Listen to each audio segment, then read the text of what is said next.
اعوذ باللہ من الشیطان الرجیم بسم اللہ الرحمن الرحیم۔ السلام علیکم۔ تین ایسے لوگ جو شیطان کو بہت زیادہ پسند ہیں۔ بنی اسرائیل کا یہ واقعہ ہے۔ ایک شخص نے شیطان سے پوچھا کہ تیرے دوست کون ہیں؟ تو اس نے کہا نمبر 1 پہ جو میرا دوست ہے شراب پینے والا، نمبر 2 پہ بہت غصہ کرنے والا، نمبر 3 جو دوسروں پہ خرچ نہیں کرتا۔ یہ تین ایسی چیزیں ہیں جو ہم لوگوں میں عام ہیں، بہت زیادہ پائی جاتی ہیں۔ بہت سے ایسے لوگ ہیں جو غصہ کنٹرول نہیں کرتے، بلکہ غصے میں آ کے کچھ بھی کسی کو کہہ دیتے ہیں۔ جب انسان کو غصہ آتا ہے تو وہ ہوش و حواس میں نہیں ہوتا، اور بعض اوقات ایسا ہوتا ہے کہ جب غصہ آتا ہے تو کسی شخص سے لڑائی جھگڑے کے دوران ایسی باتیں کہہ دیتا ہے کہ اسے خود نہیں پتہ ہوتا، اور بعد میں وہ شخص معافی مانگ رہا ہوتا ہے کہ میں نے غصے کی حالت میں یہ کہا تھا۔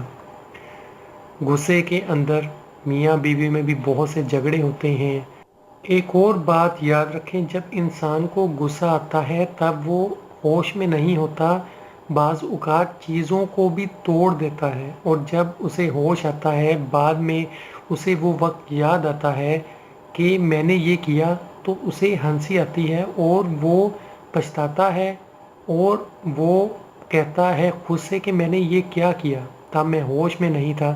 تو بعض اوقات زندگی میں ایسے غلط فیصلے بھی غصے میں ہو جاتے ہیں کہ انسان کو بعد میں پچھتانا پڑتا ہے۔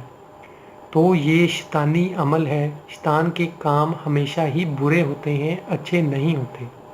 اپنے غصے پہ کنٹرول کریں۔ اگر آپ کے اندر غصہ ہے تو اس پہ کنٹرول کریں، اس کو شو نہ کروائیں۔ یہ نہیں کہ غصہ آئے اور آپ مزید اپنے اوپر غصہ چڑھا لیں اور کام بگڑتا جائے۔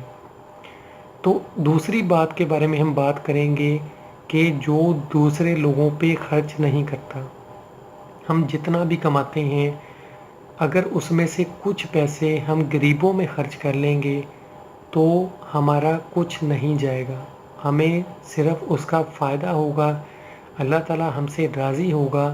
ایک قسم کا آپ صدقہ زکوٰۃ دے کے اسے لوگوں پہ خرچ کریں۔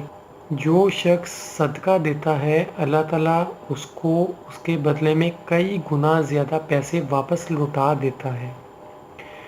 دوسروں پہ خرچ نہ کرنے سے مطلب یہ بھی ہو سکتا ہے ایسا شخص جو دوسروں پہ خرچ نہیں کرتا، مطلب اپنے گھر والوں پہ خرچ نہیں کرتا، اپنے بیوی بچوں پہ، اپنے ماں باپ پہ خرچ نہیں کرتا۔ اس کے پاس اتنے پیسے ہوتے تو ہیں لیکن وہ صرف بچا بچا کے رکھتا ہے۔ اللہ تعالیٰ فرماتا ہے جو تم خرچتے ہو میں تمہیں اس کے بدلے میں اور دیتا ہوں۔ کبھی اس طرح ہوا ہے کہ ہمارے پاس پیسے ہوئے ہیں، وہ ختم ہو گئے ہیں اور دوبارہ نہیں آئے؟ ہماری روٹی ختم ہو گئی ہے، ہمارا کھانا ختم ہو گیا ہے، دوبارہ نہیں آئی؟ یہ سب انتظام کرنے والا اللہ ہے، وہی ہمارے لیے انتظام کرتا ہے ہر چیز کا۔ ہم پیسوں کو بچا کے کیا کریں گے؟ جوڑ جوڑ کے ہم کیا کریں گے جب ہمارے بیوی بچے ماں باپ بھوکے ہوں یا ان کو ضرورت ہو کسی چیز کی اور ہم ان کی ضرورت ہی نہ پوری کر رہے ہوں؟ ایسے پیسوں کا کیا فائدہ؟ تو جو دوسروں پہ خرچ نہیں کرتا یہ بھی ایک شیطانی عمل ہے۔ آپ خود سے اپنے ارد گرد ایسے لوگوں کو دیکھ لیں، میں آپ کو نہیں بتاتا کسی کا بھی نام، آپ خود ہی دیکھ لیں ارد گرد۔ اگر کوئی شخص کسی پہ خرچ کر رہا ہے تو کیا اللہ تعالیٰ اس کو اور نہیں دے رہا؟ جو لوگ غریبوں پہ خرچ کرتے ہیں، لوگوں پہ کھلا پیسہ خرچ کرتے ہیں، کیا اللہ تعالیٰ ان کو اور نہیں دے رہا یا ان کے پاس پیسے ختم ہو گئے ہیں؟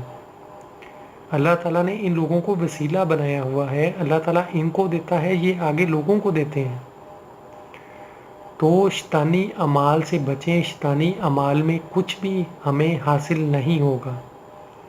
شیطانی اعمال میں صرف اور صرف بربادی ہے، ناکامی ہے۔ ایک اور بات بتاتا چلوں، جب اس شخص نے شیطان سے پوچھا کہ تمہارے دوست کون ہیں